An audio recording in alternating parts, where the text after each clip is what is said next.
That being said, this was not the case for the dungeon's main boss, and the first that many in the community would fight, the dancing lion.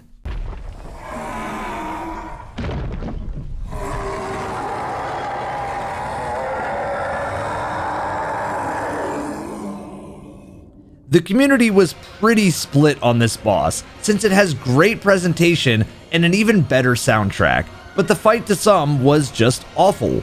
My first time beating the lion was on my very first attempt, but on this playthrough, it had to be somewhere in the 20 to 30 attempt range. It was immediately felt, like any boss, that the enjoyment came from the weapon choice, but the lion had and still has a major issue that this whole DLC would become infamous for, and that is the camera. We mentioned Sekiro before in this video, and I mention it here because the camera in that game was never an issue. From knew that the combat in that game was very delicate, so they put a lot of emphasis on making sure the camera was never a problem, even on the largest bosses in the game. You could see everything very clearly. Elden Ring has always had some issues with the camera, but the DLC suffered as a result of this. It's unfortunate because the community doesn't speak too fondly of the lion for this very reason, and I can't speak fondly of some other bosses for this reason too. Regardless, the lion, aside from camera issues, had some fun attacks that required DLC ready knowledge, like jumping, long timings,